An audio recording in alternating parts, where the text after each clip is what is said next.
अब तक की जो सुनवाई हुई है, सुप्रीम कोर्ट ने सवालों की बौछार की है और जवाब किससे मांगा है? जवाब मांग रहे हैं पश्चिम बंगाल सरकार से, क्योंकि उस दौरान, हालांकि अभी केस सीबीआई के पास पहुंच गया है कोलकाता हाईकोर्ट के कहने पर, लेकिन उस दौरान मामले की जांच जो है पश्चिम बंगाल सरकार और उसके अधीन आने वाली पुलिस कर रही थी। और अब एक और जो है सीजीआई की टिप्पणी है, हम एक नेशनल टास्क फोर्स नियुक्त कर रहे हैं, यह देश भर के अस्पतालों में डॉक्टरों की सुरक्षा पर अध्ययन कर सुझाव देगी। लीजिए, सुप्रीम कोर्ट ने अपने आप पहल कर दी है। डॉक्टर्स जिसको लेकर के सड़कों पर थे कि हमको प्रोटेक्शन के लिए एक सेंट्रल प्रोटेक्शन एक्ट यानी कि एक कानून चाहिए, केंद्रीय कानून, सुप्रीम कोर्ट कह रही है कि हम एक नेशनल टास्क फोर्स का गठन कर रहे हैं। ये देश भर के अस्पतालों में डॉक्टरों की बड़ी खबर आप बता रहे हैं अंकित, मुझे लगता है दर्शकों को यह बात हम बता दें कि नेशनल टास्क फोर्स का गठन किया जाएगा।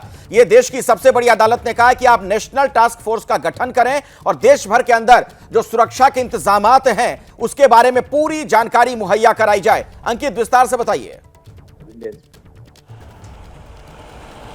बिल्कुल अखिलेश, देखिए अखिलेश, अगर हम बात करते हैं डॉक्टर्स जो है देश भर में सड़कों पर है, कोलकाता का मामला तो प्रमुख मामला है ही, लेकिन उसके अलावा जो दूसरी सबसे बड़ी मांग है उनका यही कहना है कि डॉक्टर्स, महिला डॉक्टर्स अगर रात में ड्यूटी नहीं करेंगे, दिन में ड्यूटी नहीं करेंगे, वो सुरक्षित नहीं है, तो फिर हम काम कैसे करेंगे। और तमाम डॉक्टर्स यही अपील लेकर के केंद्र सरकार के पास भी गए थे और अध्यादेश लाने की मांग कर रहे थे। केंद्र सरकार की तरफ से भी ये कहा गया कि अध्यादेश जल्दबाजी में नहीं लाया जा सकता, लेकिन हम एक कमेटी बनाने के लिए तैयार हैं जो तमाम विषयों पर चर्चा करेगी। लेकिन सुप्रीम कोर्ट ने एक कदम आगे बढ़कर कह दिया है कि हम एक नेशनल टास्क फोर्स का गठन कर रहे हैं जो डॉक्टरों की सुरक्षा को लेकर के, अस्पतालों में क्या हालात है उनको जो है उनको लेकर के एक रिपोर्ट तैयार करेगी, अपने सुझाव हमको देगी। तो अखिलेश, साफ तौर पर सुप्रीम कोर्ट का कंसर्न क्या है?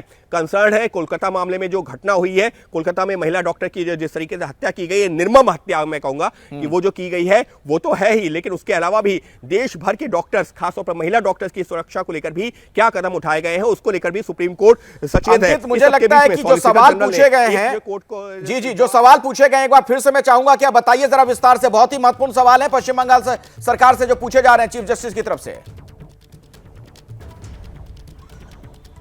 जी बिल्कुल, देखिए सबसे पहला सवाल कोर्ट का, पहला सवाल कोर्ट ने पूछा कि आखिर प्रिंसिपल ने इसको आत्महत्या कैसे करार दे दिया।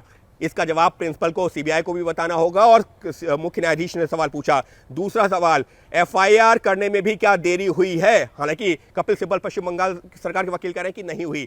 तीसरा सवाल, क्या एफआईआर में मर्डर कहा गया है? जवाब क्या आता है? जी नहीं, अननेचुरल डेथ कहा गया है।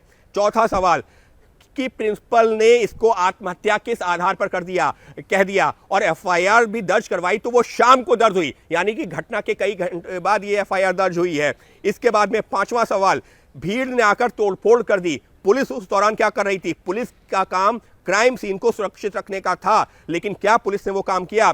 छठा सवाल, क्या यह सच है कि प्रिंसिपल को तुरंत दूसरी जगह नौकरी दे दी गई? कोर्ट का यह भी महत्वपूर्ण सवाल है।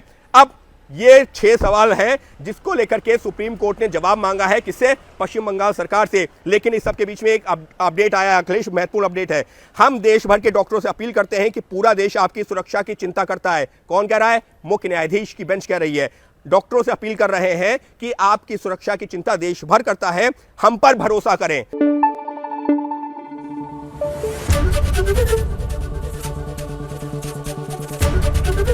एबीपी न्यूज आपको रखे आगे।